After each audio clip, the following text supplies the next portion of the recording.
চরম রহস্যময় ও জ্ঞানগর্ভ সনাতন বৈদিক হিন্দু ধর্মগ্রন্থসমূহ আর সেই সব ধর্মগ্রন্থের অতল গভীর জ্ঞান ও অমৃত নিয়ে বিরাজ করছে উপনিষদসমূহ ও তার মন্ত্রাবলী।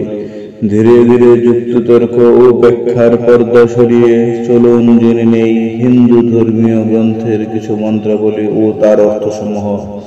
জানতে হলে এবং এই চ্যানেলে নতুন হলে এখনই সাবস্ক্রাইব করুন আমাদের বাঙালির তন্ত্রমন্ত্র ইউটিউব চ্যানেলটিকে। বাংলা ভাষায় সাজানো অডিও ও ভিডিও লাইব্রেরি। আসুন প্রিয় দর্শক ও শ্রোতা, তাহলে এবার শুরু করা যাক উপনিষদের মন্ত্রসমূহ। বৃহদারণ্যক উপনিষদ, পঞ্চম অধ্যায়, দশম ব্রাহ্মণ। মৃত্যুর পর শারীর আত্মা কোন পথে পরলোকে পাড়ি দেন, এই ব্রাহ্মণে সেই পথ বিবরণ দেওয়া হয়েছে। ইহলোক ত্যাগ করে মানুষ বা শারীর পুরুষ যখন পরলোক পথে পাড়ি দেয়, তখন সে প্রথম যায় বায়ুমণ্ডলে।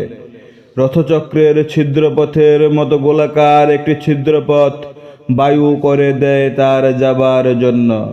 শূন্য পথে সেই ছিদ্রের মধ্য দিয়ে সে যায় আদিত্যলোকে।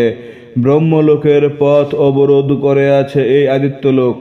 সেই পুরুষ এই লোকে গেলে আদিত্য ও তার গতিপথকে অবিচ্ছিন্ন রাখার জন্য ছিদ্রপথ করে দেয়। লম্বর নামে বাদ্যযন্ত্রে যেরকম ছিদ্র থাকে, সেই ছিদ্রটিও সেই পরিমাণ। পুরুষ সেই ছিদ্রপথ দিয়ে আদিত্যলোক অতিক্রম করে যায় চন্দ্রলোকে। চন্দ্রলোকও সেই পুরুষের ঊর্ধ্বলোকে যাবার জন্য আরেকটি ছিদ্রপথ করে দেয়।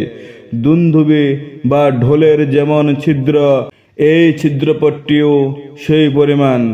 সেই পথ দিয়ে পুরুষ চন্দ্রলোক অতিক্রম করে যায় প্রজাপতি লোকে। এই লোক অশোক, সুখ দুঃখহীন, অহিম, সত্যহীন। পুরুষ সেখানেই বসবাস করে শাশ্বতকাল। এখানে যে পথের বিবরণ দেওয়া হয়েছে, অবশ্যই তা নিবৃত্তির পথ, দেবযান পথ।